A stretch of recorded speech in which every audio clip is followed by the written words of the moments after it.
what people should understand is that the United States does not typically do mass evacuations.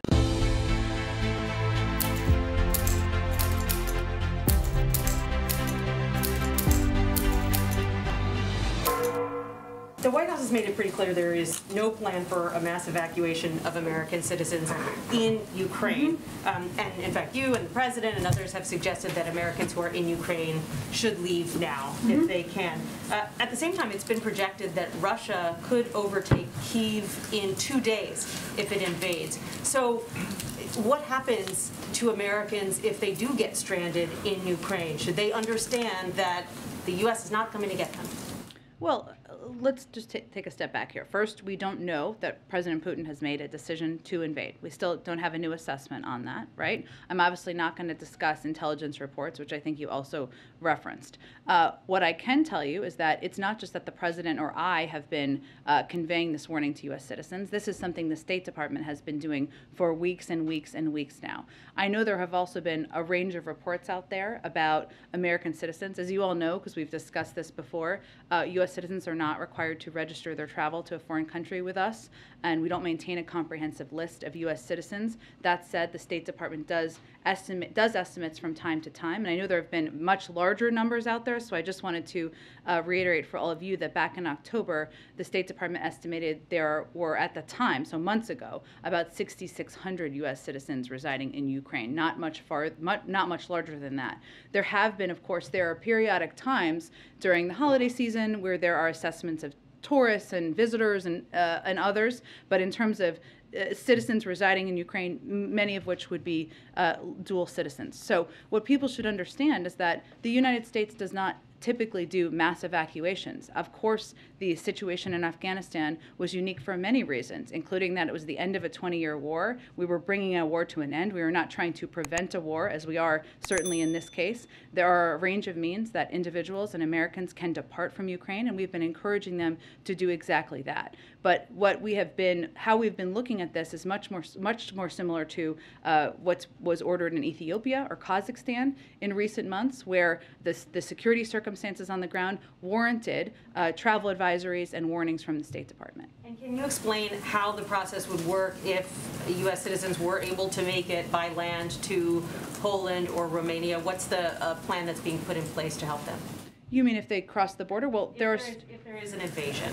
Well, there are still, I think what we're encouraging American citizens to do is depart now. Obviously, there hasn't been an invasion, and we don't know that there has been a decision to invade. Obviously, we have a range of diplomatic presences, not only in Ukraine, but in neighboring countries that are always available for a U.S. citizen should they need assistance. And I want to just ask you about Russia. You were very careful in your wording when you were asked yesterday the extent to which the administration understands what happened between Presidents Macron and President Putin. Can you give us any more information today? To what extent has the administration been briefed? Has the President been briefed directly on those talks? Spoke with President Macron this morning, which I believe we confirmed. Yes. And what does he understand about what came out of that meeting? Does he have the same sense of optimism that President Macron had when he left that meeting, that yes, perhaps there had been a tiny bit of progress in terms of helping create an off-ramp for President Putin? Well, Kristen, the President spoke, as I noted, with President Macron earlier today. He, as you know, hosted the German Chancellor, and I expect he will speak with a number of other European counterparts as the week proceeds. But what we're looking at here, Kristen, is not reports out of a meeting, but whether or not Russia is taking de-escalatory steps. They are not. They are taking escalatory, not de-escalatory steps. We certainly hope that that changes.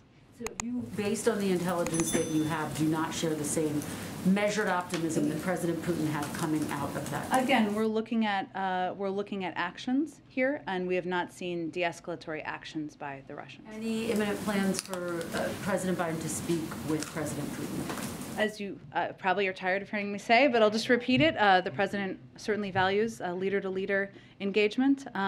He has spoken with President Putin, as you know, multiple times in the past, including in person, but I don't have anything to preview at this point in time. Go ahead. Thanks, Jen. Back to Ukraine for a second. Tomorrow it's expected to be this Russia-Belarus military exercise. Is it the sense of this administration that what's expected to be this massive show of force tomorrow and for the next few days after that could provide some sort of cover for an invasion, and is the White House and are its allies on any kind of heightened alert given what's expected to happen? I wouldn't make a prediction of that. I'm sure your colleagues will ask the Pentagon that question, but I think as we look at the preparation for these military exercises, again, we see this as certainly more of an escalatory, not a de-escalatory action as it relates to those troops and the military exercises. This is happening at the border at the border as well. So that is certainly concerning to us, but I wouldn't make a prediction of what it means in terms of invasion. Okay. Go ahead. Negotiations on the Russian sanctions bill have stalled in Congress or hit a bump. What is the latest White House thinking on that bill? What are some of the things you want to see emerge in the weeks ahead or days ahead? Sure. Well, first, we believe it's important to show a united front to Russia, and hence we've been doing a range of briefings with Democratic and Republican leadership and members and committees over the course of the last several weeks. We've been gratified by the bipartisan support we've seen for the actions we've taken and will take if Russia further invades Ukraine. We welcome the bipartisan focus on Russia and Ukraine in Congress and think that a bipartisan bill would send a strong message to President Putin.